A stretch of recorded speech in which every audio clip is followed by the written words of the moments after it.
Buenas tardes y bienvenidos a un miércoles más de Value School, donde Internet aprende a ahorrar e invertir en esta recta final del curso, porque bueno, tenemos esa parte de escuela que nos hace terminar el curso, lo damos por terminado cuando llega el verano. Acabamos con la programación habitual ordinaria de conferencias y nos cerramos ya definitivamente con el Summer Summit, con la escuela de verano, y luego ya retomaremos, en este caso, a mediados de septiembre, antes de irnos de vacaciones, que es un decir, estaremos trabajando, pero descansaremos algunos días. Colgaremos la publicación de actos del mes de septiembre en la página web para que ya todos los interesados se puedan inscribir, y eso será pues a partir del 10 de julio más o menos ya estarán las actividades puestas. Hasta el día, creo que 16 de septiembre no volvemos. Del 5 al 9 de julio, como sabéis, tenéis el Summer Summit al que apuntaos ya. Hemos ampliado el aforo hasta 500 personas por sesión, con lo cual espero que tengáis todos sitio. Estará Francisco García Paramés, estará Iván Martín, estará Peter Kaufman, Monish Pabrai, el profesor Miguel Anxo Bastos, estarán los amigos de Oros, Cima Capital, en fin, un who is who, como dicen en inglés. También está Marcos Vázquez, todo un experto en estoicismo, salud, nutrición, ejercicio. Será Marcos quien nos dé la charla inaugural. En fin, que hemos puesto un programa de en total 20 sesiones, 20 horas de formación aproximadamente, con un programa súper bueno que creemos que os va a gustar. No todo se publicará en el canal de YouTube. Te das cuenta que son un montón de vídeos y muchos los irán directamente a Value Academy como curso gratuito, pero algunos 4 o 5 sí irán para YouTube. Así que no os los perdáis, mejor verlos en directo y después ya, si tenéis tiempo, verlos en forma de curso en Value Academy. Anuncios, aparte del Summit.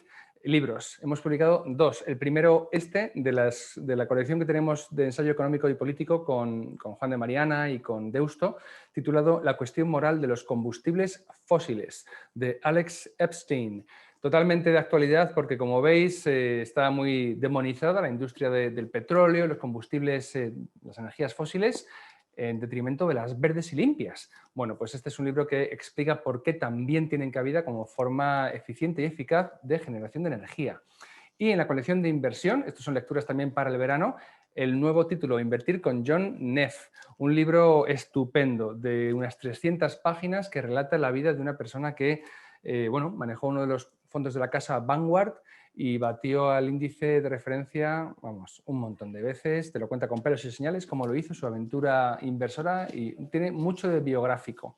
2 lecturas para el verano que recomendamos, y bueno, para los que estéis coleccionando los títulos de Deusto con Value School, pues bueno, son 2 más a la biblioteca. Bien, pues hechos los anuncios, vamos a pasar a presentar al ponente de hoy, que es el especialista, que nos va a dar la charla acerca, bueno, este es el evento gestor. Hemos tenido este mes una charla de gestión pasiva con Impassive Wealth, una charla de gestión activa con Xavier Brun de TREA, donde nos dio una clase de valoración, y ahora vemos ya una gestora de corte value como es Equam Capital, muy amiga de la casa, y tenemos hoy ni más ni menos que Alejandro Muñoz, que es uno de sus cogestores y socio fundador y es cogestor del fondo Incometric Equam Global Value. Alejandro Muñoz acumula más de 20 años de experiencia como gestor de renta variable en March Gestión y en Ángulo Verde SICAV. Con anterioridad ha trabajado en el Comité de Dirección de Corporación Financiera ALBA, donde se encargaba de inversiones cotizadas y no cotizadas. Alejandro nos ha propuesto una charla que lleva por título Lecciones de 2020, cómo batir a los mercados con la gestión activa. Así que, Alejandro, muy bienvenido de nuevo a Value School. ¿Cómo estás, amigo? Muchas gracias, Luis. Estoy muy bien. Encantado de estar con vosotros aquí un día más y con ganas de contaros un poco lo que estamos haciendo en Equam, por si a alguien le puede servir para mejorar o coger ideas de cómo hacemos nosotros las cosas, ¿no? Y bueno, oye, muy interesante ese libro sobre el petróleo, ¿no? Porque nosotros tenemos inversiones en petróleo y también vemos que hay un movimiento muy fuerte contra la inversión en energías de este tipo. Y creo que, como podremos ver más a lo largo de esta presentación, es algo que puede traer problemas en el futuro, ¿no? Llevamos 4 o 5 años con un nivel de inversión en el petróleo muy bajo y la demanda sigue prácticamente a los mismos niveles que antes de la pandemia. Entonces, bueno, se habla mucho del coche eléctrico y del cambio de de modelo energético, pero realmente esto no está pasando y va a tardar mucho tiempo. O sea que ahí va a haber mucho movimiento, pensamos nosotros. Bueno, Muy Luis, bien, pues oye, si te interesa el si tema, te decía quieres antes de que... empezamos. Alejandro, ¿me oyes bien? Porque se me entrecorta un poco la señal. Sí, ¿Sí, yo me te oigo oyes? bien. Vale, bien, Te oigo perfecto. bien. Te iba a decir Sí, que te oigo bien. por favor, mientras compartes pantalla y nos llevas a la presentación que has preparado, yo diré que voy a hacer que te llegue un ejemplar del libro a la oficina, ¿vale? Ya me dirás cuando te lo mandamos y eso es cortesía de la casa, os lo leéis y a lo mejor os sacáis alguna idea chula para inversión. Fenomenal. Muchísimas gracias, Luis. De nada, pues Bueno, venga. voy a compartir pantalla. Vamos a ver cómo se hacía esto. Compartir pantalla. Muy bien, Luis. ¿Me oís bien entonces? He tenido que cambiar de red wifi porque era inestable. No sé si me oís bien ahora. Ahora mejor, antes daba problemas. Sí, gracias. Fenomenal. Estupendo. Bueno, pues como os decía, hoy quería presentaros nuestro método de gestión y explicar cómo hemos hecho las cosas, porque la verdad es que llevamos más de 6 años invirtiendo y hemos conseguido batir al mercado. Entonces, en un plazo, pues ya os digo, de más de 5 y 6 años. Entonces, yo creo que podemos dar algunas ideas que pueden ser útiles para todos los inversores que quieran gestionar una cartera, ¿no? Entonces, como introducción, os comentamos que en 2015 lanzamos este fondo con idea de buscar compañías cotizadas que para cualquier inversor de capital riesgo serían auténticos chollos, ¿no? José Antonio y yo venimos del mundo del capital riesgo o de la inversión en no cotizadas y estamos acostumbrados a ver unos precios de compra que son muy altos comparado con lo que se puede encontrar a veces en el mercado cotizado. Entonces, esto siempre nos ha llamado la atención y hemos pensado y pensábamos en el momento que lanzamos el fondo que se podía batir al mercado simplemente aprovechando esas ideas, ¿no? de inversión en la que cualquier private equity habría estado encantado de comprar a esos precios, ¿no? Y en ese tiempo, pues hemos recibido más de una decena de ofertas en los últimos 3 años y hemos conseguido batir a los índices en más de un 20% en este periodo, ¿no? Esto supone pues, que si el índice ha hecho un 5,5, 5,9, nosotros hemos hecho un 7,9% anual acumulativo, que es una diferencia pues, apreciable, ¿no? Por supuesto, después de gastos y después de todos los costes, ¿no? Entonces, bueno, esto es un poco resumen de nuestro equipo. José Antonio empezó a trabajar en Lehman Brothers y luego estuve haciendo Private Equity en Capital Alianza. Y yo empecé también a trabajar en Bankers Trust, en el mismo departamento, y como ha dicho Luis, estuve en Corporación Alba y Marsh Gestion. Y además, pues tenemos a Rodrigo, que es analista, que lleva con nosotros mucho tiempo. Entonces, a mí me parece que es importante resaltar que nosotros trabajamos como un equipo de verdad. O sea, normalmente las decisiones las tomamos, o casi siempre vamos, por consenso. Estamos todos de acuerdo, ¿no? Y esto es curioso porque siempre se dice que los comités de inversión no funcionan. Nosotros no actuamos como un comité, lo que pasa es que vemos todos las inversiones juntos, ¿no? Y pues quizás por nuestra historia profesional o por nuestra forma de pensar, estamos muy alineados y normalmente estamos de acuerdo en las decisiones que tomamos, ¿no? Bueno, y esto es un resumen de lo que hemos hecho, ¿no? Y os decía, es importante que hayamos sido capaces de batir al mercado para poder hablar de gestión activa, ¿no? El otro día estuvisteis viendo gente que os hablaba de la inversión pasiva, ¿no? Y yo creo que la inversión pasiva, desde luego, va a ir a más. La idea de invertir en una cartera de activos muy diversificada, con unos costes bajos, es muy atractiva.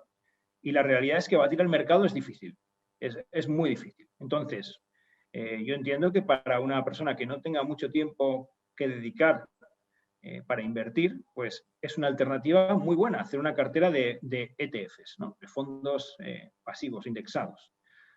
Porque además con esto, eso tiene una ventaja psicológica muy importante y es que si tú compras una cartera que siga el índice, no estás tomando una decisión sobre si el gestor es bueno o el gestor es malo, si me he equivocado o no me he equivocado. Entonces, en los momentos malos, no dudas.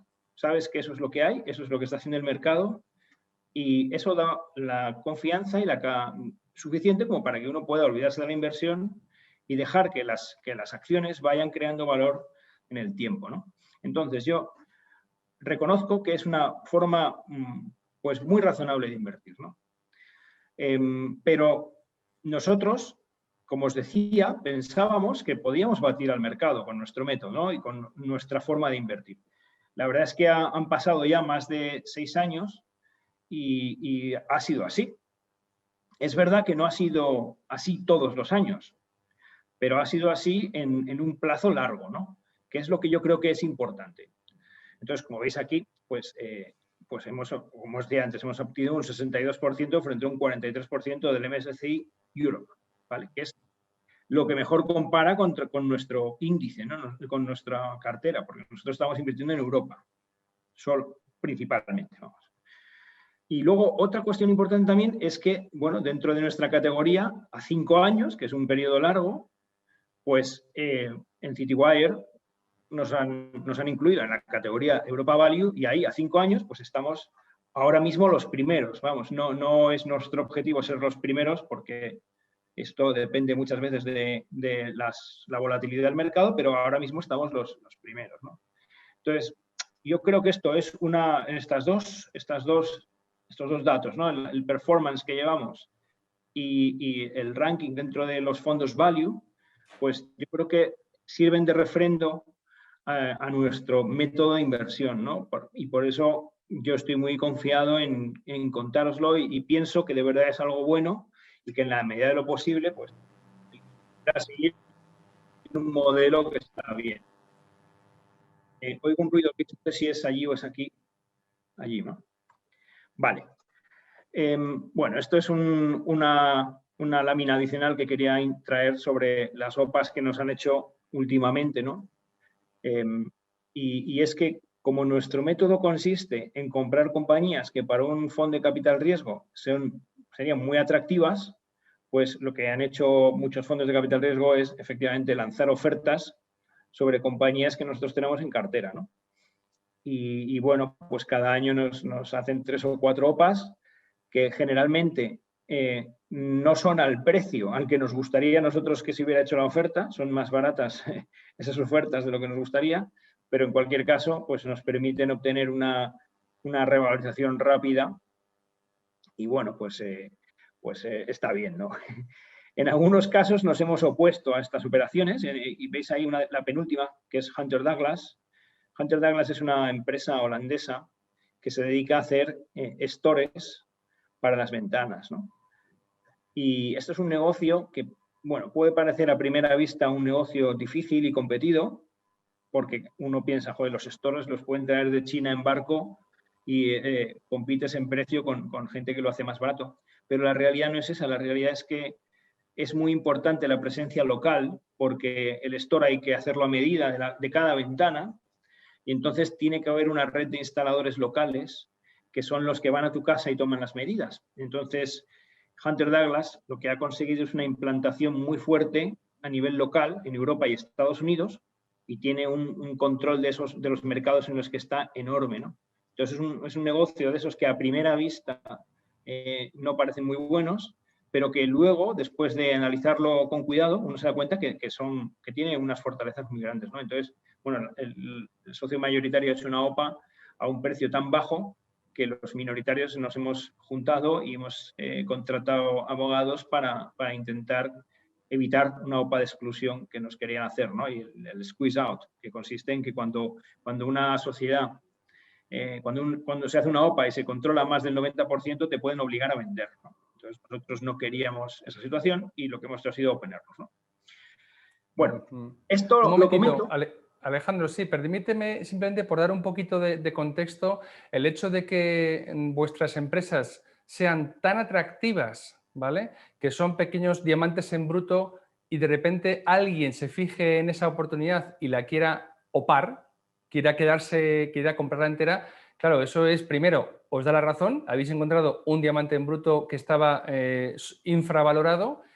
Segundo, si la OPA se completa, claro, digamos que el comprador va a dar un precio por encima del que está actualmente cotizando ese diamante, pero tampoco tan alto como para que le vaya a salir la compra cara, ¿no? Y ese es ese diferencial Claro. al que tú señalabas. Entonces, es muy normal que si se completa la OPA a un precio intermedio, partiendo de tan abajo, vosotros ya le ganéis dinero. Aunque claro, como dices, no tanto como creemos que esto vale realmente. Es una especie como de mixed feelings, como dicen en inglés, ¿no? Exacto. Te da alegría, Eso. pero es un poco que ha cortado la posibilidad de revalorización de esa acción porque me ha cortado el proceso, ¿no? Efectivamente, eso es lo que nos está pasando. Por mi experiencia, lo que en las sopas en las que sale todo bien, lo que hay es una situación de competencia, ¿no?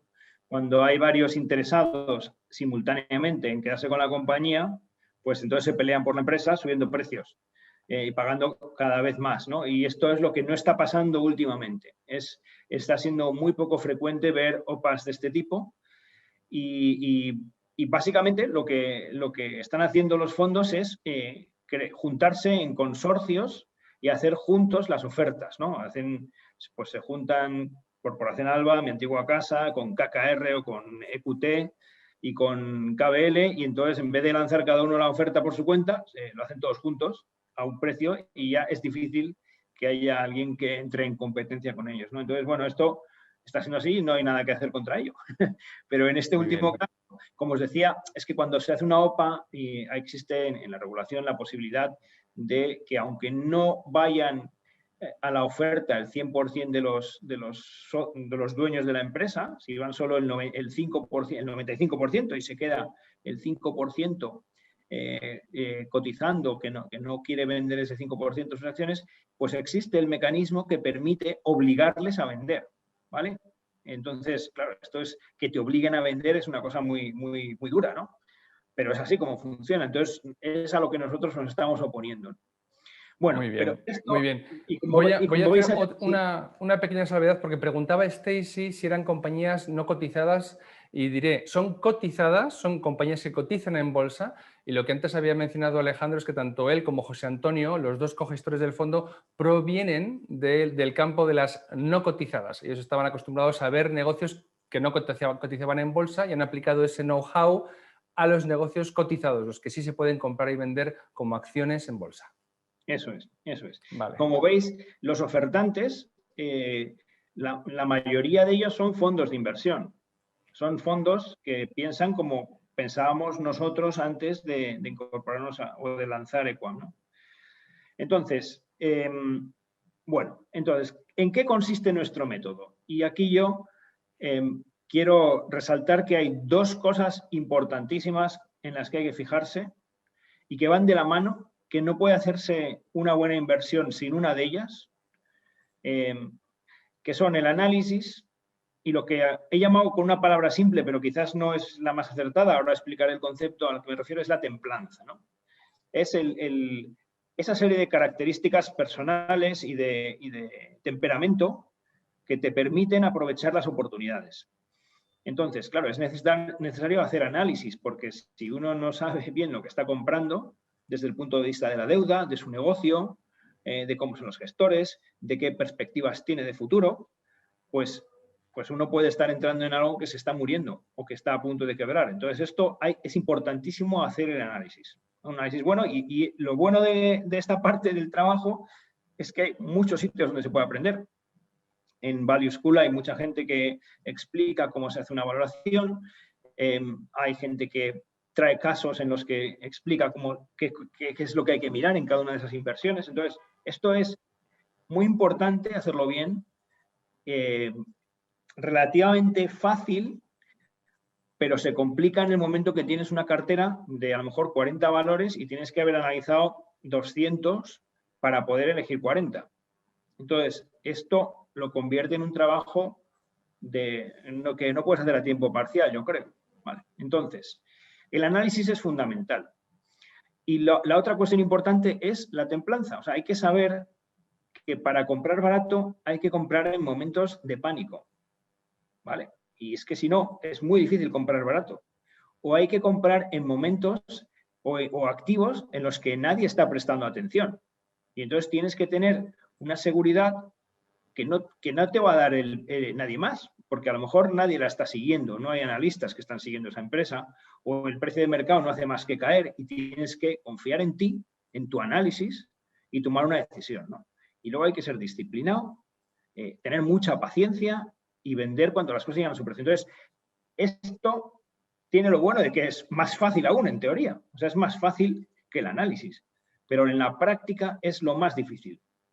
El value va a seguir funcionando siempre porque está este elemento. Por ejemplo, el año pasado, el anterior, llevamos 3 años en los que el value no ha funcionado respecto a otras formas de invertir.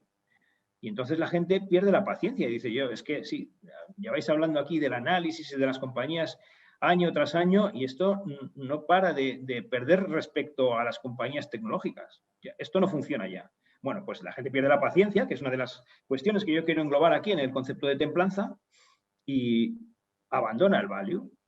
Y cuando la gente abandona el value, de repente empieza a funcionar. Entonces, 2 cosas que van de la mano. No se puede tener paciencia, no se puede tener decisión en la toma de decisiones si no se ha hecho un análisis antes, si no se sabe bien lo que se está comprando. ¿Vale? Y el análisis por sí mismo no vale para nada si luego no se toman las decisiones adecuadas. Está muy bien hacer un análisis de todas las divisiones que tiene una compañía, cómo es la evolución en cada una de las ciudades, que esa información, por cierto, para la inversión en bolsa no está disponible. Aunque hiciéramos ese análisis, de poco serviría si luego no tenemos la capacidad de comprar en el momento adecuado.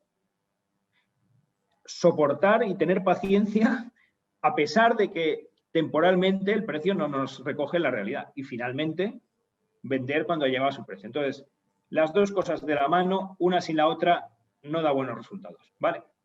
Entonces, nuestro método, que esto ya lo sabíamos de toda la vida, pues lo que hemos hecho ha sido crear un método que recoja estas 2 ideas básicas, ¿no? Y añadirle otra más, que es la generación de ideas, ¿vale? Porque para poder encontrar una buena inversión, tienes que haber buscado mucho. O sea, no puede ser que la primera cosa que uno mira sea una buena inversión. Si tienes mucha suerte, sí, pero normalmente no es el caso, ¿no?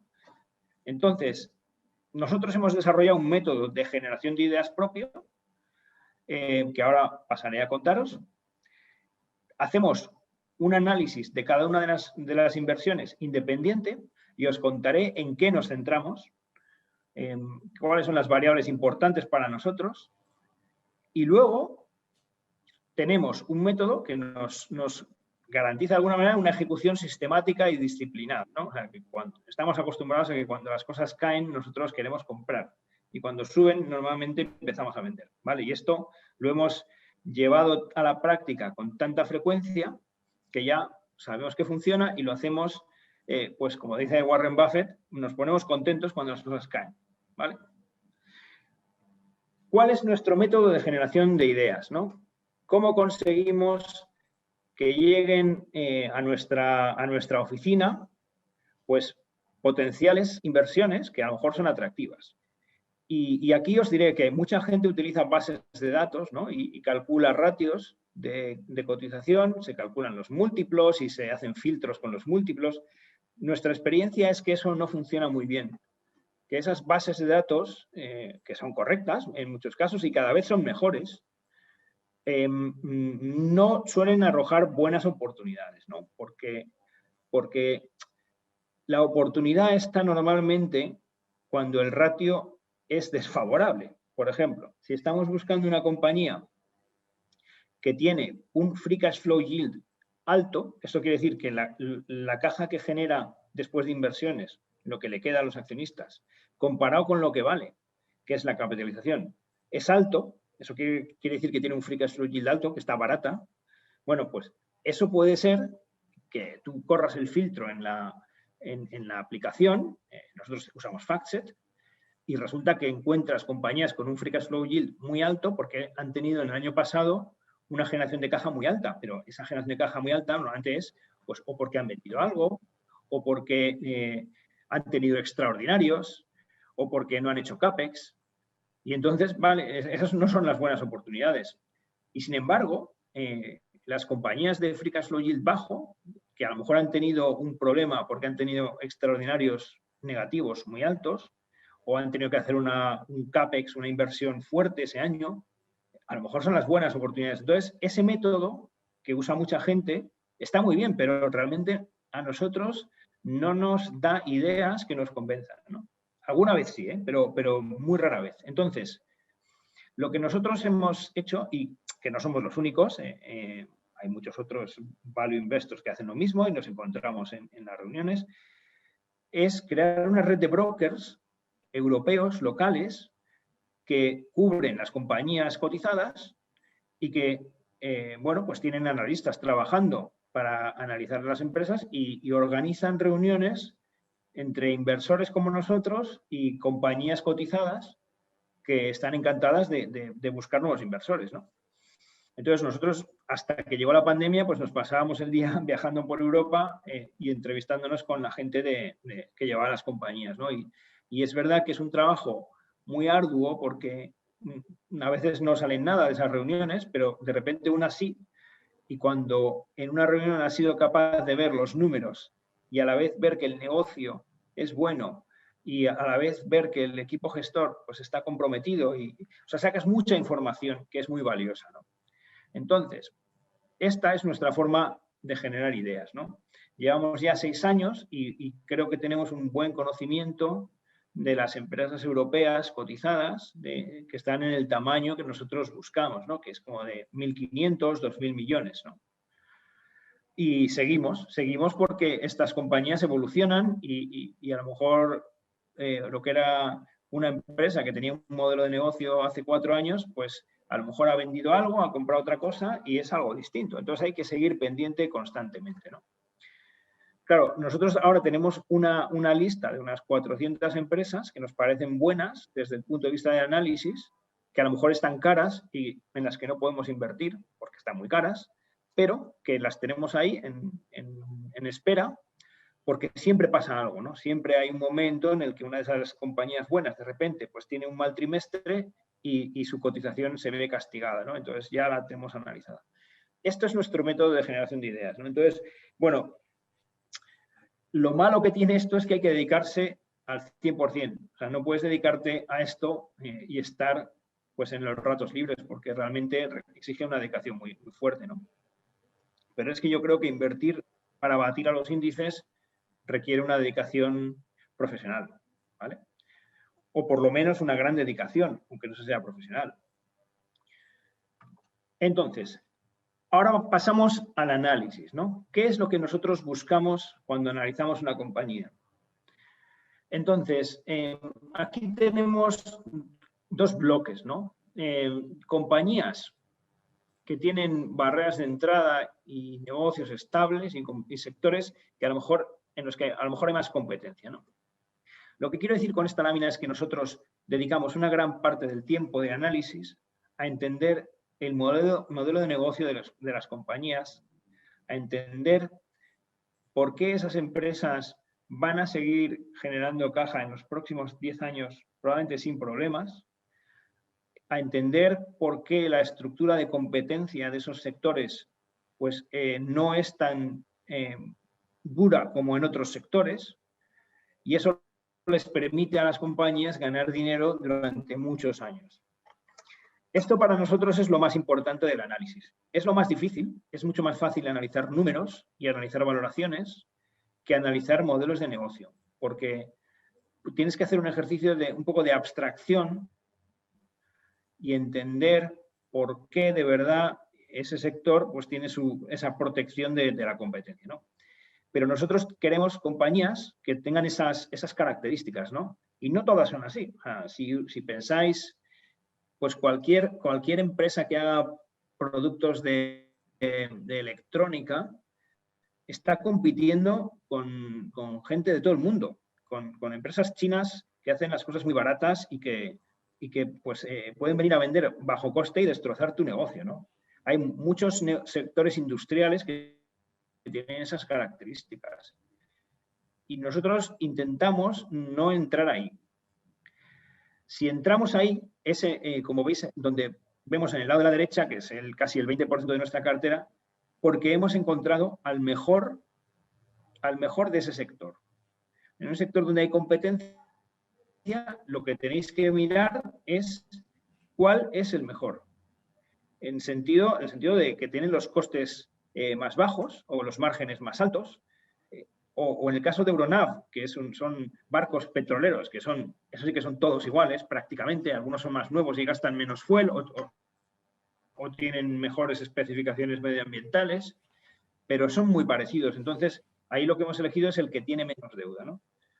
Entonces, resumiendo, nuestro análisis consiste en entender por qué un negocio tiene barreras de entrada y es sostenible y va a generar caja en los próximos 10 años. Y si no es así, si es un sector competido, lo que hay que buscar es el mejor en costes. El que tiene la mejor estructura de costes, porque cuando llega el ciclo es el que mejor va a resistir. Van a morir los débiles y va a salir reforzado. Entonces, os voy a poner algunos ejemplos, porque yo creo que es interesante, aunque evidentemente esto hay que dedicarle más tiempo y voy a pasar un poco por encima, pero os voy a dar algunos ejemplos para que veáis a qué me refiero, ¿no? Por ejemplo, los nichos locales. Tenemos ahí una compañía que se llama Hartmann, ¿no? Que es una empresa, el logotipo ese que está en rojo, arriba. Hartmann es una empresa que hace hueveras, o sea, paquetes de cartón reciclado para guardar los huevos que se hacen en las granjas, ¿no? Se producen en las granjas y se llevan a las grandes superficies. Entonces, este negocio, claro, dices, estás haciendo papel reciclado, aplastándolo, o sea, lo humedecen y lo aplastan en unas prensas, eso es todo lo que hacen, eso lo puede hacer cualquiera, ¿no? Pero realmente tiene una ventaja y es algo parecido a lo que pasaba con el caso de Hunter Douglas, ¿no? Y es que los equipos de packaging son muy voluminosos y aunque pesan poco, tienen muy poco valor por unidad, ¿no? Entonces, transportarlos es carísimo. Tú no puedes llevar packaging más de 1.000, 1.500 kilómetros en camión porque al final te cuesta más el transporte que las hueveras. Y esto lo que produce es un nicho local en el que solo compiten los que están, pues eso, en ese radio de 1.000, 1.500 kilómetros. Y se han quitado de encima toda la competencia de mercados asiáticos, que son quizás más competitivos en términos laborales, o de cualquier otro sitio, vamos. Entonces se crean pequeños oligopolios locales donde se puede ganar bastante dinero, ¿no? Y en general el negocio del packaging es un negocio que nos gusta, es un negocio que consigue normalmente retornos sobre el capital empleado superiores al coste de capital. Eso quiere decir que crean valor, ¿vale? Porque obtienen una buena rentabilidad de sus inversiones. Y la razón es esta, es que hay poca competencia, ¿no? Hay una nota importante de análisis también que tenéis que tener en cuenta si decidís mirar este tipo de negocios, y es que el hecho de que haya barreras de entrada no es una panacea, o sea, no te libra de nada, porque si en ese radio de 1.000 o 1.500 kilómetros resulta que en lugar de 2 o 3 fábricas hay 15 o 20, pues, y hay sobrecapacidad, pues se van a pelear entre ellas, van a bajar los precios y van a acabar en una situación de pérdidas todos. Entonces, no basta con entender que hay barreras de entrada, sino que hay que entender también la estructura competitiva dentro de ese pequeño oligopolio local, ¿no? Esto es muy importante. Y a veces se olvida, ¿no? La gente habla de barreras de entrada como si eso fuera suficiente. Pues no es suficiente. El análisis tiene que ir un paso más allá y entender, en la medida de lo posible, cómo es la competencia entre los players, ¿no? Otro caso es Prosegur, ¿no? Prosegur es una empresa que está ahora muy, muy castigada. Prosegur Cash, me refiero. Prosegur Cash se dedica a llevar dinero efectivo, pues de las tiendas a los bancos y a los cajeros. Y entonces, claro, la gente piensa que es que ya se va a dejar de usar el efectivo. Es verdad que con la pandemia pues hemos usado todos mucho más las tarjetas, pero realmente los datos no son esos. Los datos es que la gente sigue usando el efectivo igual en los países en los que está Prosegur, que es esencialmente en Latinoamérica. También está en España y también está en Alemania, donde ha caído el volumen de efectivo utilizado, pero porque las tiendas han estado cerradas.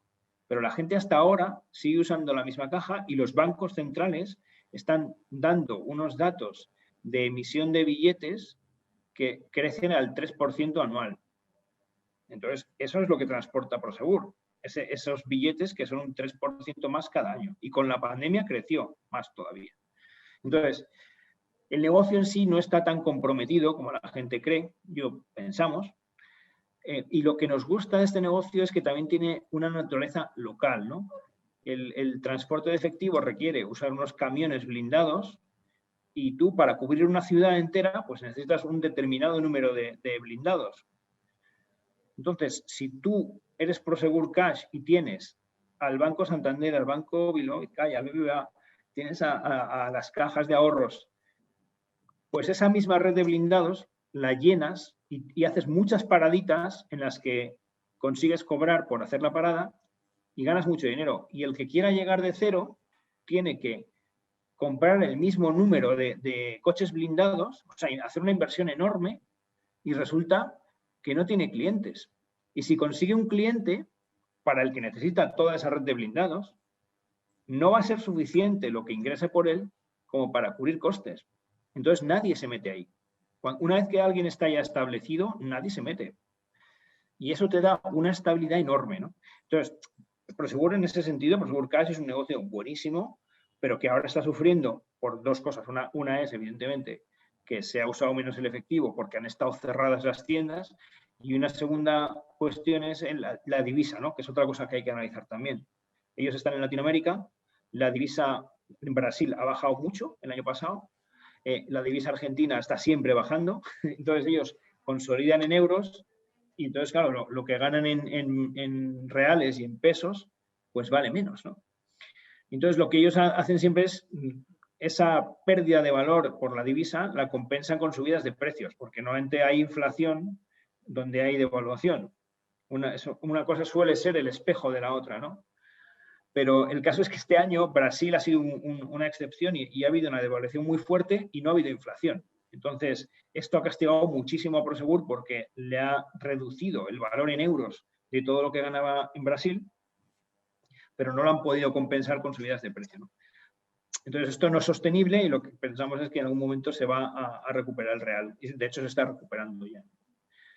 Entonces, bueno, esto de las barreras de entrada es una parte importantísima del análisis, pero no solo son las barreras de entrada. Nosotros buscamos también negocios que tengan una recurrencia, ¿no? A veces hay negocios que no tienen barreras de entrada, pero que, sin embargo, por su naturaleza, pues te aseguras que los clientes van a estar ahí 10, 15 años. Por ejemplo, en un colegio, ¿no? Este logotipo del centro, que es como una especie de corazón, es una red de colegios suecos que tuvimos, que nos hicieron una OPA, por cierto, un fondo de inversión. El colegio, pues tú cuando abres un colegio te cuesta llenarlo. En su caso no les cuesta porque como lo paga el Estado sueco, pues lo llenan desde el primer día. Pero una vez que tienes el colegio lleno, pues los alumnos acaban el colegio y tienes una previsión de flujos de caja de los próximos 10 años casi perfecta, ¿no? Y no hay que invertir, entonces es un negocio muy bueno. Estas son las dos variables principales de lo que buscamos. O estabilidad, aunque haya competencia, pero estabilidad, o barreras de entrada con un entorno competitivo estable, ¿vale? El análisis de los negocios, de las barreras de entrada y de la estabilidad es lo que yo creo que es más difícil, que requiere más experiencia, pero que se va aprendiendo. O sea, hay que hacerlo poco a poco y se aprende haciendo, ¿no? Hay un libro muy interesante que es el de Bruce Greenwald, que se llama Competition Demystified, que habla sobre todas estas cuestiones, ¿no? Es un libro de análisis estratégico, pero que se centra dentro de todas las posibilidades del análisis estratégico, pues lo simplifica y lo centra en este mensaje que os estoy dando. Hay que buscar negocios protegidos de la competencia. Vale, no sigo más. Muy bien, muy bien. Alejandro, ¿esto es lo que se conoce como análisis cualitativo? Sí, esto es un análisis cualitativo del negocio, ¿vale? Es un análisis que se puede ver también desde el punto de vista cuantitativo. O sea, hay dos medidas que puedes tomar cuantitativas para verificar las barreras de entrada, pero son indirectas, ¿no? Esas dos medidas son el retorno sobre el capital empleado, ¿vale? ¿Cuánto gana una empresa respecto a lo que ha invertido?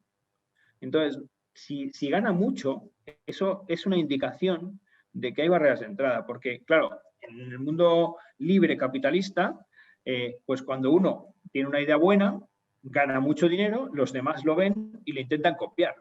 Entonces empieza a entrar gente y cada vez gana menos. Cada vez hay más competencia, tiene que repartirse los ingresos del sector entre más players y cada uno tiene sus costes fijos, con lo cual eso va haciendo que la rentabilidad vaya bajando, ¿no? Entonces, si alguien consigue a lo largo del tiempo mantener una rentabilidad sobre la inversión alta, pues no sé, del 15, 20%, que es una rentabilidad muy alta, eso es una indicación de que hay barreras de entrada, ¿vale? Entonces, por eso Paco siempre habla del roce, porque es muy importante. O sea, si tú tienes un roce alto, pues normalmente tienes una barrera de entrada que protege tu rentabilidad, ¿vale? Y es lo que os decía del packaging, ¿no? Que es un negocio con un retorno sobre el capital relativamente alto.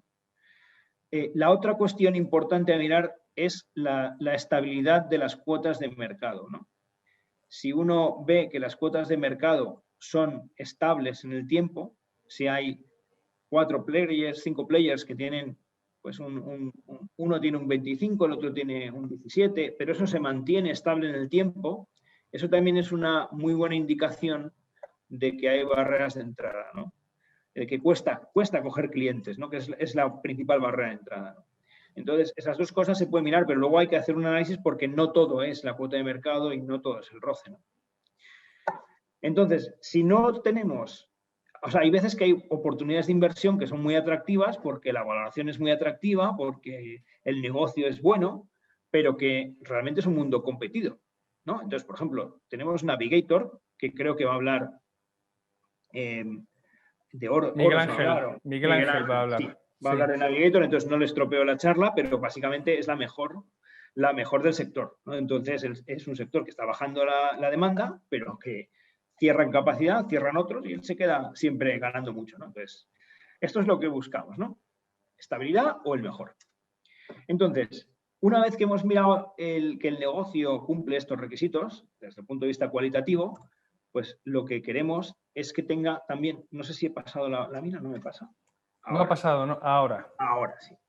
Bueno, otra variable para nosotros muy importante en el análisis es el nivel de endeudamiento, ¿vale? En nuestra historia, los problemas graves en una inversión han venido por la deuda. Cuando tú tienes un negocio que tiene mucha deuda y las cosas no van como esperabas, pues queda hacer una ampliación de capital al final y eso al inversor en bolsa le destroza.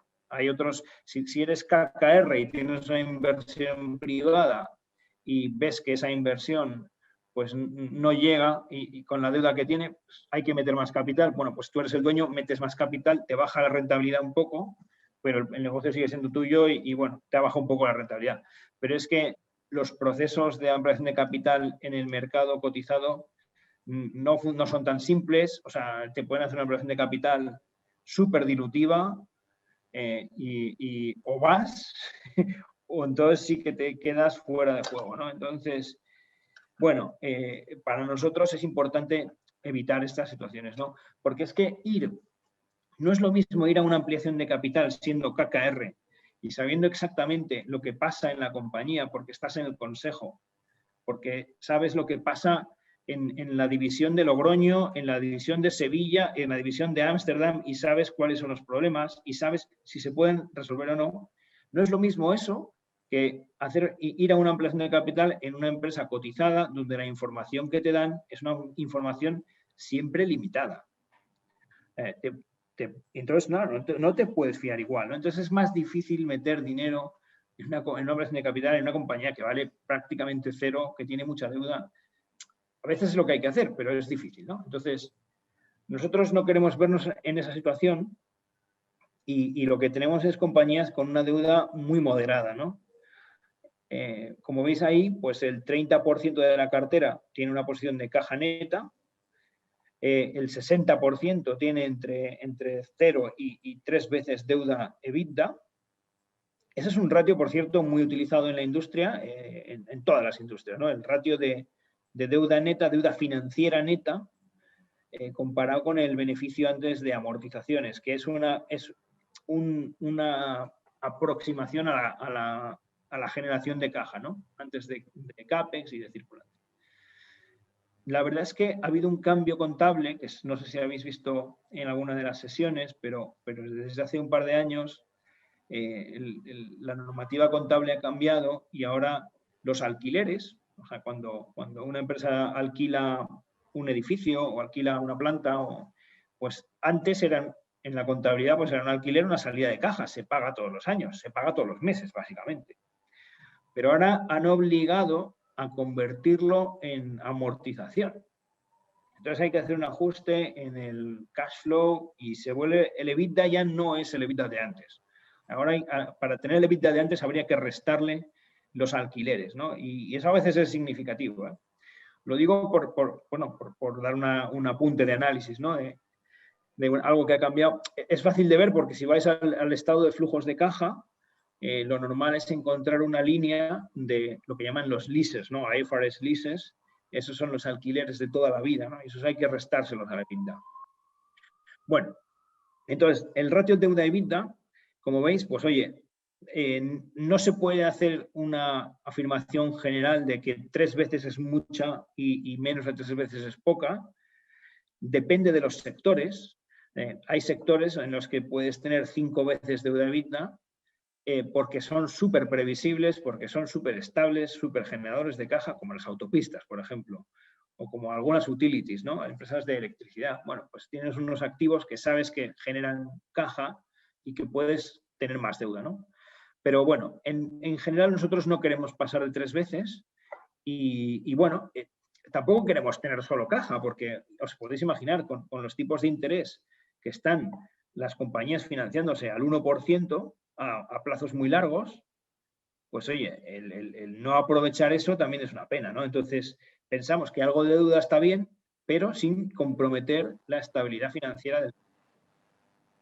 Y entonces, bueno, pues ya veis ahí, tenemos 3 compañías que superan esa 3 veces deuda EBITDA, que son compañías que han hecho adquisiciones recientemente y por eso les ha subido el ratio, y que además son negocios que tienen una naturaleza que permite asegurar que van a generar caja suficiente para pagar esa deuda, ¿no? Entonces, esto es una variable importante. O sea, hay quien decide invertir en empresas con más deuda, se puede ganar más dinero, porque normalmente están con una valoración más deprimida, pero asumiendo más riesgo, ¿no? Entonces, nosotros hemos sido muy conservadores en este sentido, hemos preferido, bueno, pues ganar un poco menos quizás, pero también estar muy tranquilos de que cualquier inversión que tenemos podemos meter más dinero ahí sin ningún problema, ¿no? Entonces, como os decía, ¿qué hay que mirar? Pues el negocio, luego hay que mirar el endeudamiento.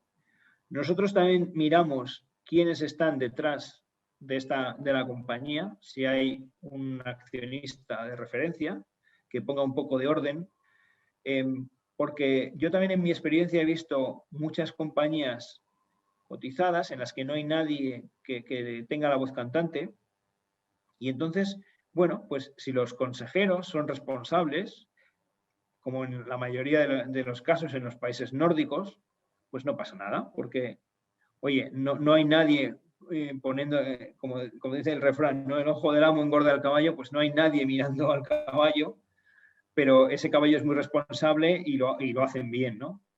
Pero también he visto casos en compañías francesas y españolas en los que no hay ningún accionista de referencia y los ejecutivos pues lo único que hacen es repartirse stock options, hacer operaciones absurdas de M&A, y eso es destruye mucho valor, ¿no? Entonces, bueno, pues preferimos que haya alguien que esté encima de la compañía, ¿no? Y como os decía, o sea, nunca hay una panacea en la inversión, nunca hay algo que digas, ya con esto lo tengo asegurado. Eso nunca pasa, ¿no? Y entonces, en el caso de los accionistas de referencia, pues tienes que mirar otras cosas, porque puede ser que estén haciendo algo que va a su interés en contra de tu interés. Y aquí lo que es más interesante es mirar las operaciones con partes vinculadas, ¿no? Eso es una información que tienen obligación de presentar las compañías, que está en la memoria, si la buscáis, operaciones vinculadas. Bueno, pues es las operaciones que han hecho la empresa con los socios. Entonces, hay todo tipo de operaciones. Puede haber préstamos, puede haber operaciones en las que la compañía compra o alquila activos de los socios. Entonces, hay que asegurarse de que eso esté hecho a precios de mercado, no a precios en los que están extrayendo dinero de la empresa sin pasar por el dividendo, ¿no? Y nosotros hemos descartado algunas inversiones por estas razones, ¿no? Inversiones que están muy atractivas en cuanto a valoración, pero que al ver las operaciones vinculadas, pues no nos ha dado ninguna confianza y las hemos descartado. Así que, como os digo, nunca hay que confiarse, ni con las barreras de entrada te puedes confiar, ni con la deuda te puedes confiar, porque hay veces que hay activos, deuda fuera de balance, también hay que mirarlo. Y ni con el hecho de que haya un accionista de referencia te puedes confiar, pero son variables que te van acercando a la seguridad, ¿no? Que es lo que nosotros buscamos. Y finalmente lo que hay que hacer es comprar barato. Entonces, esto ya os habrán explicado, pues hay muchas formas de analizar el valor de una empresa, ya puede ser con ratios de cotización o con descuento de flujos de caja, cada uno puede elegir lo que más le guste, pero básicamente tiene que haber un descuento, un cierto descuento respecto a la valoración que se esté haciendo. Entonces, bueno, nosotros intentamos hacer esto de una forma simple. O sea, el análisis de valoración no queremos que sea muy complicado. Queremos que poder aplicar un múltiplo de 10 o 12 veces beneficio operativo es algo simple que puede hacer cualquiera, muy rápido. Y eso sí, calcular bien ese beneficio estimado, normalizado, calcularlo bien, ¿no? Pero el múltiplo que sea sencillo.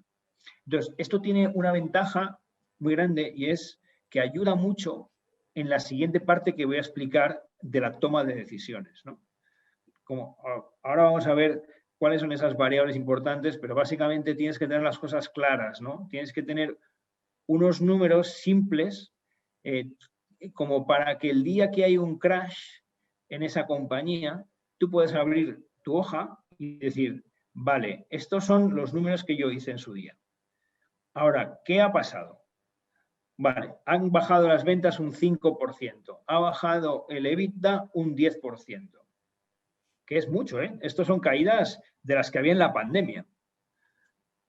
Y dices, bueno, pues asumiendo que no se recupere, si yo aplico el mismo múltiplo de 10 veces, 11 veces, ¿cuánto vale? Y normalmente, claro, el mercado ha descontado en el precio muchísimo más de lo que realmente ha pasado.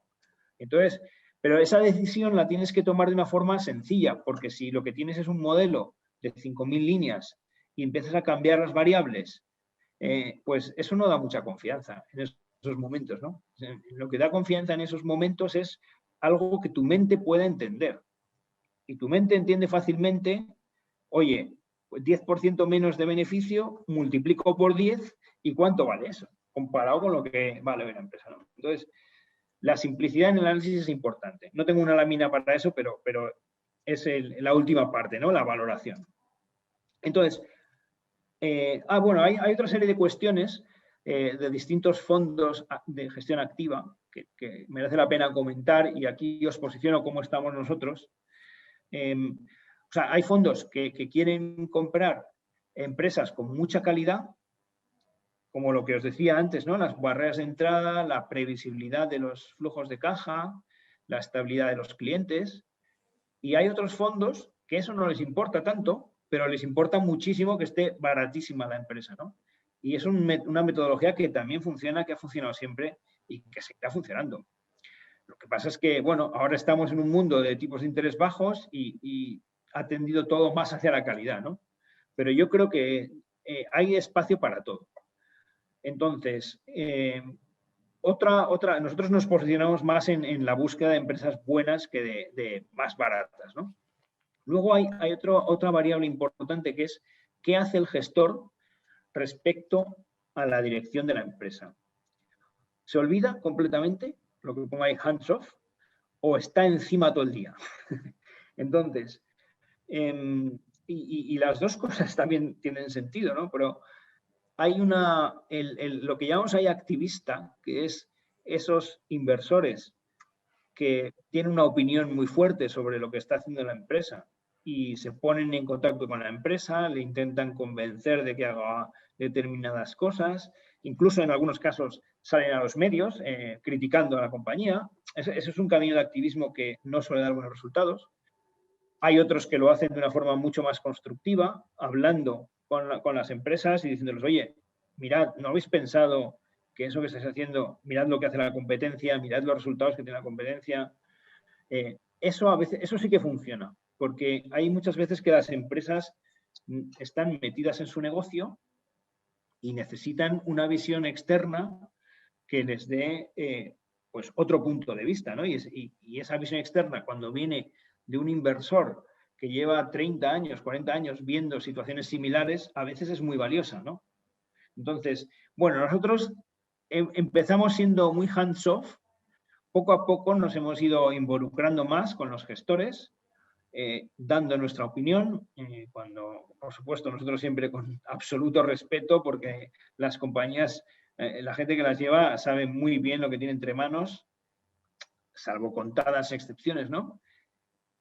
Pero bueno, y luego cuando vemos alguna situación en la que se está yendo contra los intereses de los inversores, pues nosotros ya sí que estamos pues un poco levantando la voz, ¿no? Y diciendo las cosas, ¿no? Como esto que os contaba de Hunter Douglas, pues nos hemos unido a un grupo de gente, hemos contratado abogados y estamos intentando parar esa operación, ¿no? Luego hay algunos fondos que buscan entre empresas muy pequeñas, otros empresas muy grandes, nosotros estamos buscando 1.500 millones de tamaño, que es un tamaño que es suficientemente grande como para que la empresa esté más o menos establecida, pero suficientemente pequeño como para que haya poco análisis, pocas casas de análisis cubriendo la compañía y exista la posibilidad de que se produzca una diferencia entre valor y precio, ¿no? Porque si nadie la cubre, pues los cambios que va experimentando la empresa, nadie los conoce y se van produciendo divergencias de valoración que a veces son muy interesantes. Luego, respecto a la rotación, ¿no? ¿Cuánto compramos y vendemos al año? También esto es una variable importante, ¿no? Porque hay muchos inversores que piensan que tienen que estar comprando y vendiendo constantemente. Nosotros, la verdad es que mantenemos las inversiones durante muchos años. Pensamos que el método nuestro consiste en estar más tiempo de lo que puede ver el mercado. El mercado ve los próximos 8, 10 meses, 12 meses, 18 como mucho. Nosotros estamos mirando a 5 años, ¿no? Y esto nos da un punto de vista distinto, que es el que nos permite comprar cuando otros venden, ¿no? Cuando el que vende, vende con una visión a 4 o 5 meses y nosotros compramos con una visión a 5 años, pues bueno, a lo mejor los dos están acertando, porque el que vende porque ve que va a venir una pandemia y quiere quitarse de encima antes de que caiga más todavía en las acciones, pues probablemente acierte porque se las ha quitado de encima. Nosotros compramos y a corto plazo a lo mejor sufrimos, pero fijaos lo que ha pasado. Ha pasado algo más de un año y ha habido una recuperación de los mercados potentísima, ¿no? Entonces nosotros creemos más en esa visión a largo plazo porque es donde realmente el análisis sirve para algo, ¿no? Y luego, como os decía, el endeudamiento, pues queremos un endeudamiento razonable, ¿no? Esto por dar otras variables que son interesantes para a la hora de decidir qué se hace, ¿no? Entonces, respecto a las habilidades emocionales, ¿no? Y voy a pasar, este es el primer ejemplo, que es RH y Magnesita, pero hay 3 cuestiones que hay que tener muy presentes. Primero, que hay que actuar con decisión en los momentos en los que es importante. Como decía Warren Buffett, No tienes que batear todas las bolas que te tiran cuando juegas al béisbol, no hay que batear todas, sino esperar a que te llegue la buena y darle fuerte. Entonces, esto es importantísimo. En la inversión muchas veces no hay que hacer nada, simplemente esperar.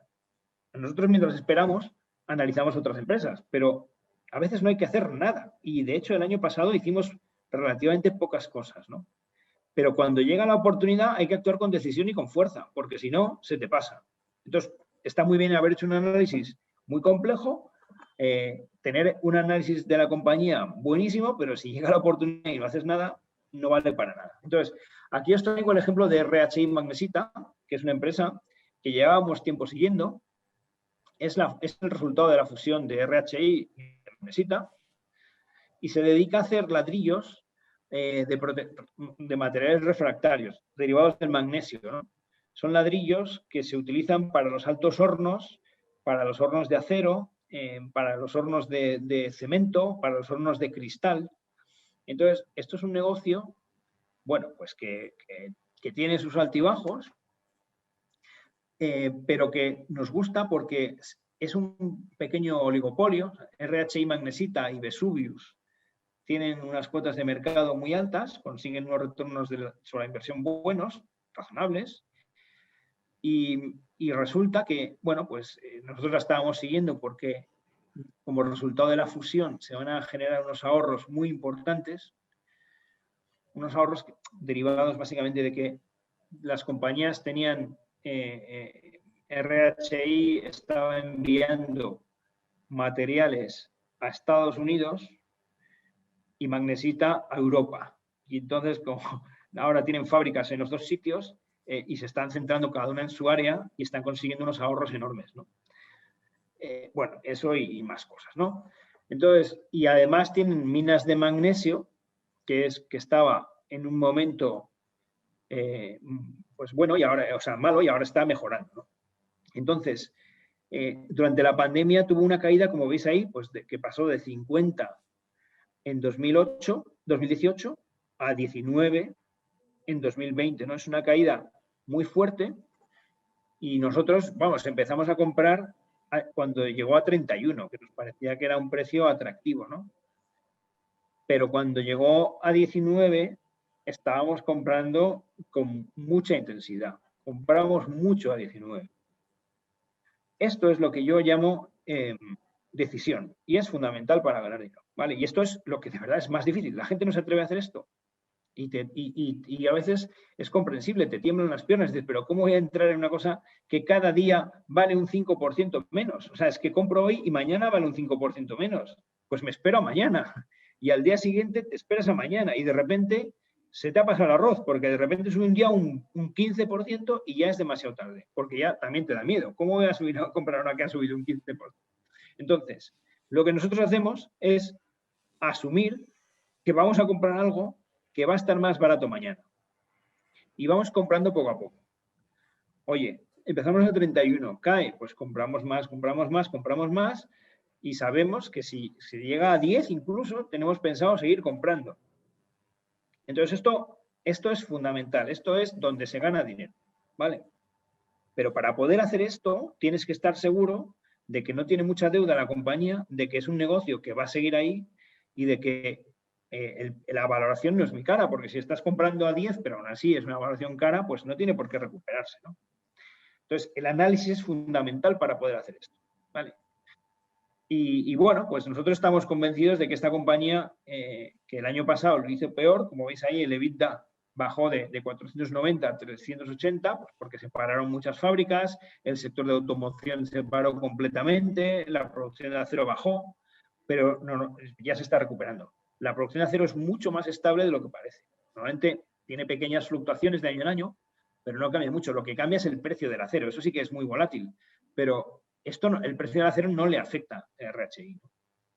Y bueno, pues es un negocio que está muy bien. En Estados Unidos hay muy poca competencia, porque Estados Unidos es un mercado también protegido por aranceles. Entonces, bueno, las acerías son las que están de siempre y bueno, pues es un mercado bastante bueno y ganan bastante dinero.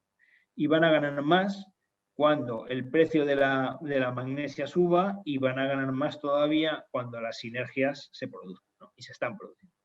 Entonces, primera lección, hay que actuar con decisión siempre, ¿no? Y en momentos en los que todos tienen mucho miedo, como dice Warren Buffett, llevamos nuestro negocio con no sé cuál es la palabra que dice, con más fuerza, compramos cuando todos tienen miedo y vendemos cuando los demás pues están muy confiados y comprando a precios altos, ¿no?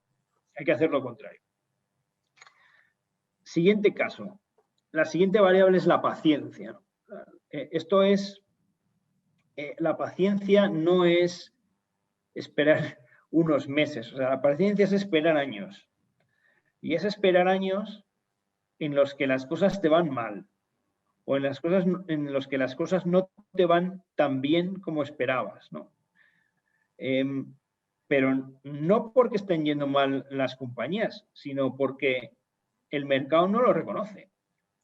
Como veis aquí, esta empresa que os decía que hace hueveras, que tiene un negocio que genera un retorno sobre la inversión bastante bueno, que está invirtiendo muchísimo en fábricas nuevas, que le va a permitir crecer, que tiene una demanda con unos fundamentales buenísimos, porque la gente está pasándose del plástico al material reciclado. Entonces, la demanda está creciendo mucho. La urbanización, otra variable que la gente no es muy consciente. O sea, los ratios de urbanización en el mundo siguen creciendo. En Alemania son muy bajos. Entonces, las ciudades están creciendo y esto requiere que se utilicen más medios de transporte de las cosas que se producen en las granjas, ¿no? Entonces, tiene unos fundamentales muy buenos, su demanda, tiene una estructura de oferta relativamente controlada y entonces, bueno, pues se vio el año pasado que subió mucho la demanda porque la gente se quedaba en casa y se puso a cocinar en casa y se vio lo que pasa cuando sube la demanda aquí, pues que suben los precios. Y los precios subieron muchísimo porque no había competidores y ganaron un montón de dinero, ¿no? Entonces, bueno, pues la paciencia se vio recompensada, ¿no? Pero ¿por qué pudimos tener paciencia? Porque nosotros íbamos viendo los resultados y los resultados pues eran estables. Como veis ahí, eran estables, pero si uno analiza los números, eran estables porque estaban invirtiendo mucho en crecimiento y porque estaban sufriendo la hiperinflación de Argentina. Ellos tienen unos negocios en Argentina y ahí la hiperinflación les ha hecho mucho daño, ¿no? Pero quitando eso, el negocio estaba yendo cada vez mejor, ¿no? Y bueno, pues nosotros la verdad es que tuvimos paciencia y nos ha salido bien, ¿no?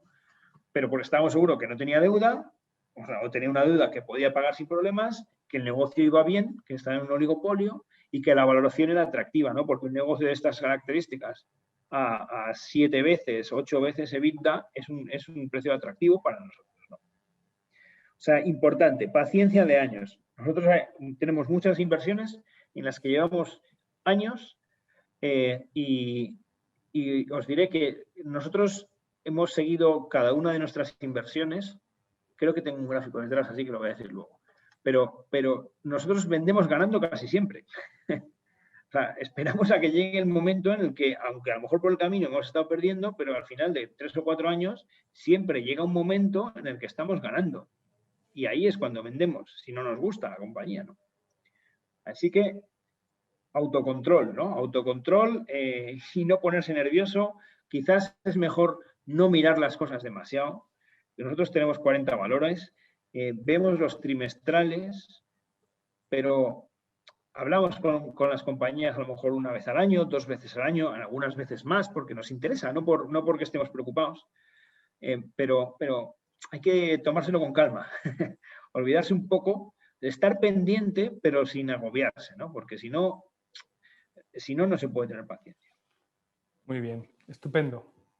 Y luego, finalmente, la disciplina, ¿no? La disciplina en la venta. Cuando las cosas llegan a su precio objetivo, fijaos aquí, SESA es una compañía interesantísima que se dedica a comercializar software en Italia. O sea, el modelo de negocio es muy interesante porque las grandes compañías de software no paran de producir nuevos productos. IBM, Oracle, Microsoft, Amazon Web Services, cualquier cosa que os ocurráis.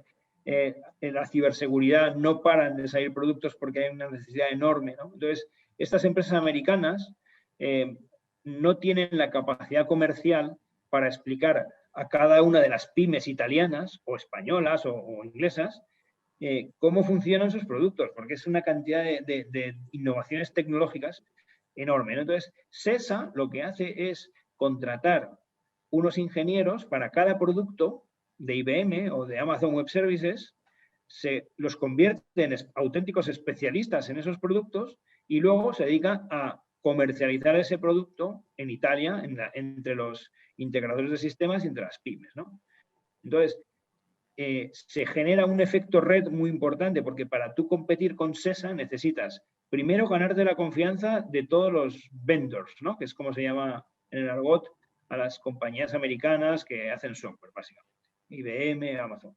Tienes que ganarte la confianza de los vendors y para ello tienes que tener una capacidad probada de estudiarte los productos y, segundo, de venderlos. Tienes que tener contactos con muchísimas pymes o grandes empresas italianas para que confíen en ti. Entonces, esto es algo que lleva mucho tiempo hacer, pero una vez que ya lo tienes, pues te da una solidez enorme. Entonces, SESA tiene una cuota de mercado de más del 50% ahora, porque está creciendo. Ese dato que pongo ahí, de más de 40, esto se está quedando anticuado, porque es que no para de ganar cuota. Entraron los chinos, los de Huawei, gente que vendía tecnología de Huawei, y entraron destruyendo el mercado con unos precios bajísimos. Por eso pudimos comprar en 2016, 2017 a un Enterprise Value EBITDA de 5 veces para este negocio, que es increíble, porque había un competidor que estaba destruyendo los precios, estaba destruyendo el mercado, pero ese competidor quebró, era el accionista de NH Hoteles, o sea, una locura, y bueno, quebró, o le dijeron que ya no podía gastar dinero como estaba gastando, y entonces se está saliendo del mercado y SESA se está quedando con todo, ¿no? Entonces, es un negocio muy interesante, muy bien gestionado, que no tiene deuda. Veis ahí que tiene deuda neta de EBITDA negativa, ¿no? O sea, tiene caja neta y que estaba baratísimo, ¿no? Entonces, y además con unos ritmos de crecimiento increíbles, ¿no? El 20-25% de crecimiento en ventas, ¿no? Por esta necesidad tecnológica tan grande que hay. Y bueno, compramos, tuvimos paciencia, pero ha llegado a un precio en el que ya, oye, pues es que ahora está por encima de ese 12 veces que pone ahí. Entonces, bueno, nosotros hemos empezado a vender. No nos hemos deshecho de la posición completamente porque es una empresa que nos parece buenísima y cuando hemos encontrado una empresa de esta calidad que crece, que no tiene deuda, que tiene una capacidad de generar retornos altísima, pues nos quedamos con un 1% porque normalmente van creando valor, ¿no? Y también así hacemos una especie de fondo de armario de la cartera de empresas buenísimas que a lo mejor están en precio, pero que siguen creando valor, ¿no? Pero sí que hemos vendido, porque esta era nuestra primera posición en el fondo y la hemos vendido y ahora es el 1, ¿vale? Entonces, siguiente lección, o sea, la disciplina. O sea, hay que vender porque no sabes cuándo una situación de estas se va a revertir y si está a 15 veces EBITDA, de repente se pone a 12, has perdido casi un 25% y no ha cambiado nada. Entonces, ese riesgo de valoración nosotros lo queremos evitar, ¿no? Hay gente que sí que lo quiere jugar, pero nosotros lo queremos evitar. Entonces, estas 3 lecciones de decisión, paciencia y disciplina en la venta creo que son fundamentales para poder invertir bien.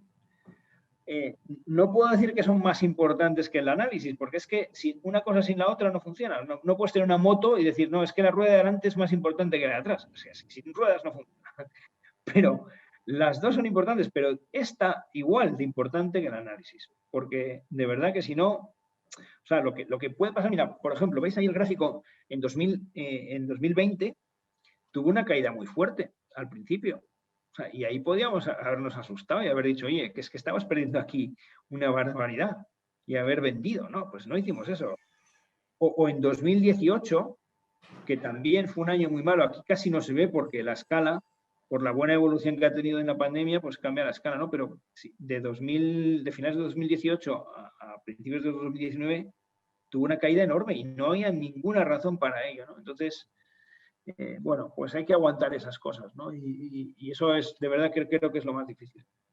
Pero lo bueno es que se aprende, porque si sigues estos consejos, compras una cosa que conoces bien, que piensas que no va a quebrar, que es estable, en momentos de pánico vas a ganar dinero.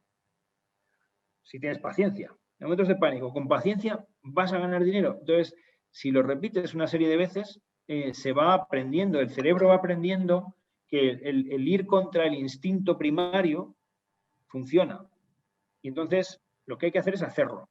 Y hacerlo con paciencia. Vale, entonces, este era el mensaje principal que yo quería transmitiros, ¿no? Que es, bueno, quizás es, o sea, no he hablado de ninguna empresa en concreto, pero hemos hablado de varias, así por encima, pero sí que quería transmitiros esa idea de doble vertiente de la inversión, ¿no? Del análisis y de la templanza, ¿no? Como he intentado resumir. Luis, tú seguro que encuentras una palabra mejor, porque templanza creo que no es la buena. O sea, aquí no es solo actuar con moderación, porque la templanza un poco implica moderación, ¿no? A veces hay que actuar con mucha decisión y mucha fuerza, ¿no? En las caídas. Eso no Claro, sé si hay que tener, sí, los nervios de acero también, ¿no? Eso es, eso es, eso es. Sí, sí, sí, sí. Oye, Entonces, tengo un par de preguntitas. Alejandro, ¿te las planteo ya? perfecto, perfecto. Pues venga, vamos con la primera, que es breve, de Stacy. Te plantea si tienes mucha exposición al cambio de moneda o trabajáis en euros. Hemos visto en alguna diapositiva que teníais coronas suecas, libras esterlinas.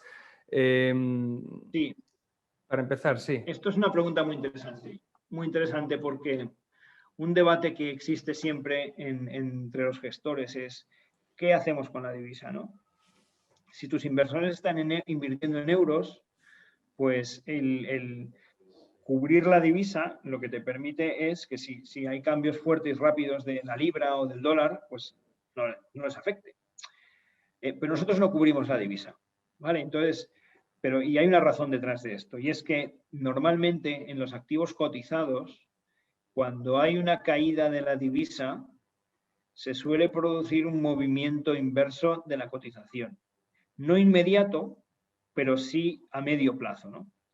Porque, por una parte, la mayoría de las compañías tienen negocios a nivel internacional. Entonces, si su moneda se devalúa, todo lo que hacen fuera lo vuelven a consolidar en esa moneda, y el ratio de consolidación hace que la devaluación por ejemplo, en libras, ¿no? Tú vendes en libras, presentas tu información en libras, pero resulta que vendes en Estados Unidos la mitad de tu negocio. Entonces, esos dólares que te traes, cuando la libra se ha devaluado, pues son más libras, con lo cual tienes un crecimiento fuerte de ventas y de beneficios por la parte que traes de fuera. Entonces, se produce esa especie de cobertura natural, y nosotros preferimos estar ahí.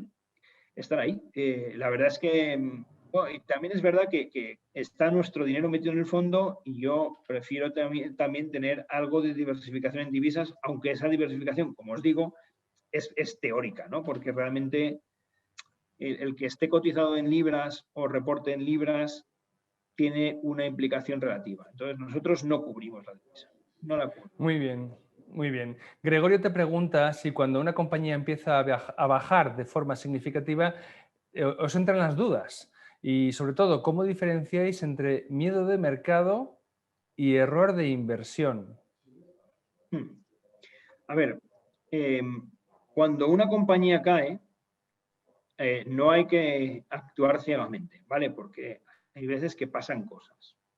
Y nosotros lo que hacemos es volver a analizar la información que aparece. Intentamos ser objetivos, porque aquí hay otro sesgo cognitivo, y es que una vez que has hecho algo no quieres reconocer los errores, y entonces te empecinas, y a veces hay que saber salirse de ahí, ¿no? Lo que nosotros vemos es que la reacción del mercado siempre es muy superior a lo que pasa realmente. Siempre. O sea, si Prosegur le baja un 15% el beneficio operativo, cae un 50% en bolsa. Con lo cual, si ese beneficio operativo creemos que es algo que se va a revertir porque hemos visto que es por la divisa, pues no nos preocupa, porque en el pasado han sido capaces de recuperar todas las caídas de divisa. Y lo que es una oportunidad de comprar más. Pero dicho eso, a veces sí que hemos reconocido habernos equivocado y normalmente un error para nosotros no tiene nada que ver con que caiga el precio. Un error para nosotros es una situación en la que no hemos cumplido o nos hemos dado cuenta a posteriori de que no hemos cumplido lo que os he contado ahora, que es compañía estable o la mejor de su sector, endeudamiento que sea razonable y que no estén engañando a los accionistas. ¿Vale? Entonces, si eso nos hemos dado cuenta, los accionistas, perdón, los gestores, si nos hemos dado cuenta que nos hemos equivocado en alguna de esas cosas, pues entonces sí que nos planteamos vender, ¿no? Y, por ejemplo, nos equivocamos en una empresa que se llama Protector Forsikring, que es una aseguradora noruega, porque vimos los números y los números eran maravillosos, ¿no? Estaban creciendo a unos ritmos buenísimos, con unos ratios buenísimos de el combined ratio, que es lo que se mida en el sector asegurador, que es el margen básicamente, después de gastos de gestión y de siniestralidad. Era muy bueno y bueno, pues estaba muy barata, estábamos ahí confiados de que era una buena inversión, ¿no? Pero siempre seguimos analizando los sectores, especialmente los sectores difíciles como el de los seguros. Intentamos hablar con gente del sector y nos dimos cuenta pues que ese crecimiento, en el sector de seguros tú puedes crecer todo lo rápido que quieras, porque pones unas primas muy bajas y la gente va y coges el mercado. Pero lo que pasa es que estás asegurando unos riesgos a un precio tan bajo que a lo mejor sales perdiendo. Entonces, si de repente empieza a haber siniestros y tienes que empezar a pagar compensaciones y las primas han sido muy bajas, pues te empiezas a palmar. Entonces, y esto es lo que nos dijeron, que es que estaban creciendo mucho, pero porque estaban creciendo en Inglaterra, quedándose con negocio de flotas de automóvil, que Inglaterra es un mercado súper competitivo. Ellos estaban entrando en Inglaterra y estaban quedándose con un negocio de mucho riesgo, ¿no? Entonces, eso no se ve en los números, pero está ahí, ¿no? Entonces, bueno, hablamos con ellos, nos dimos cuenta que sí, que era verdad esto que nos estaban diciendo gente del sector del reaseguro. El sector del reaseguro conoce muy bien a todas las aseguradoras y sabe lo que hay. Y bueno, pues nos dimos cuenta que nos habíamos equivocado y tuvieron el siniestro. ¿Os acordáis de la torre esta que se quemó en Londres, que hubo un montón de fallecidos? Bueno, pues esta torre la habían asegurado ellos, ¿no? Y claro, porque los que estaban ahí en el mercado no querían meterse porque veían que había riesgos. Mandaban a un perito a analizar y decían, aquí no se están cumpliendo los requisitos de seguridad, no lo aseguramos. Y llegaron ellos y... Entonces, eso fue un error, ¿no? Un error de análisis, bueno, que se puede justificar por la complejidad, pero es un error en el que ganamos dinero. O sea, nosotros lo decimos que fue un error, pero ganamos un 12 o un 15%, porque compramos en un momento de pánico, subió, nos dimos cuenta del error y vendimos. Luego, otros errores relacionados con la deuda. Comprar compañías que aparentemente no tienen mucha deuda, pero que a lo mejor sí la tienen. Y eso también es un error. Y luego, errores de modelo de negocio, la verdad es que no creo, o sea, es muy difícil, porque tienen que ser negocios que Internet se los haya cargado y que no lo hayamos visto, ¿no? Entonces, nuestros negocios suelen ser estables, pero puede ser que ahora mismo no me doy cuenta de ninguno, ¿no? O sea, sí que O sea, el error es cuando no cumples tus requisitos de análisis. Y si no se cumplen, debes vender. Pues te voy a contar otro ejemplo, Rieter, que es una empresa de la que yo he hablado mucho. Es que hice una presentación en un Value Spain, en un congreso de estos, y es una compañía que lo ha hecho muy mal en bolsa y lo ha hecho muy mal operativamente. Es una compañía que vende máquinas para hacer hilo de algodón, y entonces es un sector de sobrecapacidad a lo bestia por culpa de los chinos que han inundado el mercado de máquinas y llevamos muchos años con sobrecapacidad. pero la compañía tenía una posición de caja bestial y tenía buenos márgenes. Entonces, pensábamos que iba a poder aguantar mientras se solucionaba la sobrecapacidad. Entonces, bueno, hemos aguantado 4 o 5 años. Pensábamos que incluso, oye, nos hemos equivocado porque después de 4 o 5 años, pues pero resulta que este año está volviendo a la inversión de una manera bestial. Entre otras cosas porque casi toda la sobrecapacidad que hay en China está en la provincia de Xinjiang, que es donde están haciéndose esas barbaridades, ¿no? Con los uigur, que le están metiendo en campos de concentración. Bueno, es tremendo, ¿no? Y está habiendo sanciones internacionales contra esa zona de China y los empresarios del sector textil no quieren invertir ahí y están invirtiendo en otro sitio. Con lo cual, después de unos años, está pasando lo que decíamos y hemos conseguido que la empresa aguante viva gracias a la posición de caja tan buena que tenía y a la rentabilidad tan buena que tenían sus negocios, ¿no? Entonces, ha sido un error en el timing, pero no ha sido un error en la inversión. Estamos ganando un poco de dinero. Mira, Alejandro, te voy a hacer una pregunta que tiene que ver con esta reflexión. Juan Ramón quiere saber cómo manejáis el coste de oportunidad de estar en una empresa cuya tesis de inversión tarda tanto en cristalizar, que es lo que acabas de plantear. Bueno, es una muy buena pregunta. Muy buena pregunta. Por eso nos planteamos si nos habíamos equivocado en esta compañía, ¿no? En Rieter. Bueno, nosotros esto quizás es un bias que tenemos, ¿no? Pero no nos gusta vender a pérdida, porque sabemos que si el análisis está bien hecho, que creo que normalmente lo está, y si no, sí que vendemos, ¿no? Pero si que pensamos que el análisis está bien hecho, preferimos aguantar antes que vender. Pero dicho eso, lo que hacemos es forzarnos un poco, todos, cada trimestre o cada año, a incluir compañías nuevas y sacar algunas que pensamos que tienen menos potencial. Entonces, sí que hemos hecho una serie de desinversiones en compañías que decíamos, oye, no han llegado a nuestro precio objetivo, pero hay algunas que tienen más potencial ahí fuera en el mercado, ¿no? Entonces, bueno, es algo que hacemos de vez en cuando. Yo creo que ahí tenemos un bias que quizás tenemos que aprender, que es eso, ¿no? El decir, oye, yo aquí estoy, voy a esperar a que suba porque estoy seguro de que va a subir. Porque al final la realidad es que el tiempo normalmente nos ha dado la razón, pero es verdad que quizás en otros sitios podríamos haber ganado más, ¿no? Aunque, oye, a lo mejor hemos ganado al cabo de 4 o 5 años una TIR del 7, pues eso está por debajo de lo que estamos haciendo en el fondo. Entonces, sí, pues puede ser que en algún caso nos haya pasado. Muy bien. Muy bien. La Oye, realidad es que Alejandro, la aguantamos. Sí. La aguantáis entonces, ¿vale? Sí, Pues sí, perfecto. normalmente. Te voy a plantear un comentario que dice Joaquín, dice que respecto al ejemplo de la aseguradora, dice que él trabaja como verificador de riesgos precisamente en una importante aseguradora y el mercado funciona tal y como comentas tú, con compañías súper agresivas que al cabo de un tiempo tienen que recular porque tienen pérdidas altísimas en algunos ramos de seguro.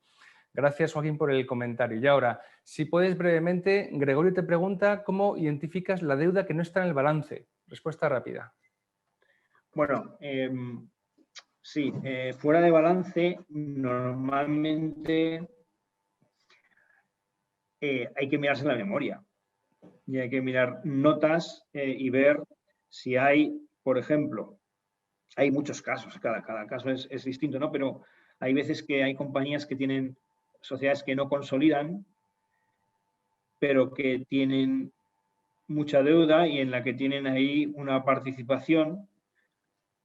O sea, es muy típico, la típica empresa endeudada que lo que hace es crear una filial con un negocio y ahí le mete toda la deuda y vende el control a alguien y entonces toda esa deuda se desconsolida, ¿no?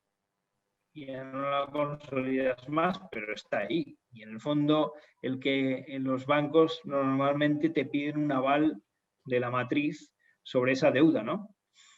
Y bueno, pues eso hay que hacer un análisis cuidadoso, ¿no? Porque o sea, eso no se ve a primera vista.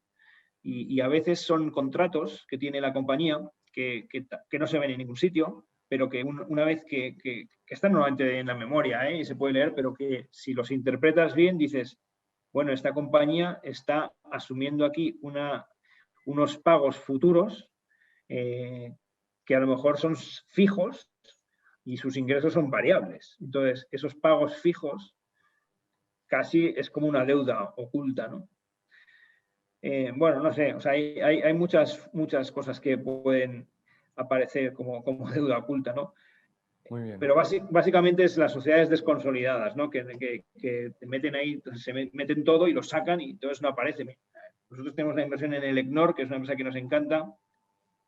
El ECNOR hizo una inversión en placas, bueno, un negocio termosolar y ese negocio pues cambió la regulación y se volvió un negocio pues ruinoso, ¿no?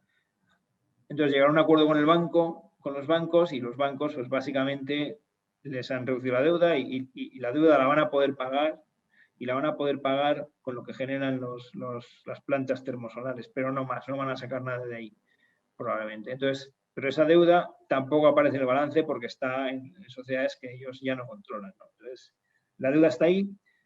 No nos preocupa porque pensamos que los activos van a hacer frente a la deuda y se va a quedar a cero, pero está ahí la deuda, ¿no? Entonces, esas cosas hay que mirarlas. Perfecto. Y ya para terminar, dos preguntas. ¿Cómo se puede invertir en el fondo? Lo pregunta Gregorio, también Stacy. Y también coméntanos si hay un mínimo de inversión y cuáles son vuestras comisiones de gestión, quizá de éxito. Es decir, ¿cómo se puede invertir? Comisiones, mínimo y también dónde se os puede encontrar, en qué plataformas estáis. Pues, bueno, este fondo es un fondo que lanzamos en Luxemburgo, ¿no? Y Luxemburgo es una jurisdicción para la gestión de activos que nos parece la más consolidada de Europa, es la que utilizan todas las casas para comercializar en Europa y desde ahí pues tenemos acuerdos con la mayoría de las instituciones financieras, entonces nuestro fondo se puede comprar por internet en Bankinter, en Renta 4, en Bancamar creo que también, en La Caixa, en Santander Banca Privada, en Sabadell Banca Privada, hay en algunas otras plataformas pequeñas. Entonces, esto nos ha costado mucho esfuerzo, o sea, llevamos mucho tiempo persiguiéndolo y realmente lo que ha cambiado es tener una estructura de comisiones que es la que utiliza todo el mercado, básicamente. Entonces, tenemos una clase B de Barcelona que es más cara y que paga una retrocesión a los bancos, 1,85 cuesta. Y bueno, pues es que es como funciona la industria. Y tenemos una clase que es más barata de 1,25. Vamos, 1,25 yo creo que es súper competitivo para un fondo de gestión activa en Luxemburgo, renta variable puro. Está a nivel competitivo internacional, vamos, con la bajada de comisiones tan fuerte que está viendo. Y lo que pasa es que esa clase de momento solo puede acceder el que tenga un contrato de asesoramiento con el banco o con un asesor tercero, ¿no? Y entonces ahora estamos lanzando una plataforma que llevamos mucho tiempo, que todavía no está disponible, pero que lo va a estar, en la que vamos a abrir unas clases con un precio intermedio para cubrir el coste de custodia, que va a ser el 1,5, creo que es 1,5, y en esa plataforma pues se va a poder comprar también, se va a poder hacer traspasos de entrada y de salida del fondo, porque el fondo es traspasable desde el principio. Y lo que pasa es que todavía no está disponible, pero cuando esté disponible, pues intentaremos hacerlo saber a todo el mundo.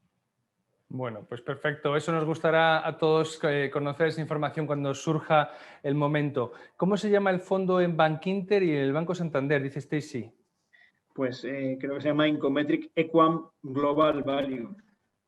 Muy bien. Incometric Equam Global Value. Vale, perfecto. Alejandro, para despedirnos, por favor, deja de compartir pantalla, si me haces el favor, ya que nos vean las dos caras perfectamente, así en grande, estupendo. Alejandro, ha sido un placer. Nos has dado una clase magistral sobre gestión activa, que era este mes tratamos gestión pasiva y activa. Hemos visto, vamos, de primerísima mano el trabajo tan, como tú has dicho, de dedicación completa de un gestor que escoge, apuesta por inversiones y las mantiene, caiga quien caiga. Pese a lo que pase a lo largo del tiempo, años, has hecho hincapié en la paciencia y la templanza y ha quedado clarísimo con los ejemplos que has proporcionado. Muchísimas gracias. Muchísimas gracias a vosotros, Luisa. Para mí ha sido un placer compartir nuestro método de inversión. Espero que a la gente le haya servido.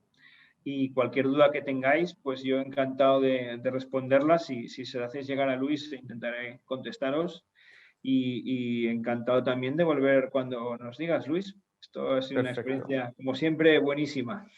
Ya te digo, yo también comparto la opinión. Pues muchas gracias, Alejandro. Saludos a José Antonio, a Rodrigo y a Carmen, al equipo que hacéis Equam y bueno, que sois amigos de la casa y os tenemos aquí habitualmente. Y para todos vosotros, gracias por estar aquí. Atención, porque este viernes, es decir, pasado mañana, tenemos un fin de fiesta, una jornada de ahorro, inversión e independencia financiera con los amigos de Objetivo 2035. Empezaremos a las 4:30 de la tarde y llegaremos posiblemente hasta las 8:30. Serán 4 horas. Habrá algún descanso, pero nos han planteado 10 mini charlas más un coloquio con unos buscadores de la IF o de la Independencia Financiera, que es una meta, pues como veremos, para todos los públicos. No solamente para ricos, por supuesto, son gente muy normal, pero con mucha pasión por lo que hacen, que es ahorrar e invertir con un objetivo, ser más libres en el mañana. Si nos acompañáis, nos vemos de nuevo el viernes, este viernes, pasado mañana, a partir de las 4:30 aquí en Value School. Y si no ya, la semana que viene, para las siguientes conferencias, que quedan 2, me parece, para completar el programa ordinario de junio, y luego ya llegará el Summer Summit a partir del 5 de julio. Así que os esperamos en todas esas citas, que sabréis que la mayoría se trasladan al canal de YouTube después. Dicen, encantado de participar, Alejandro. Bueno, ese eres tú. Soy yo. Estoy viendo. Perfecto. Buena presentación, te dicen, Stacy, Ana Rosa, en fin. A todos, gracias por estar aquí y nos vemos la semana que viene o ya el viernes. Hasta entonces, salud para todos y buenas noches. Adiós, amigos. Muchas gracias. Adiós.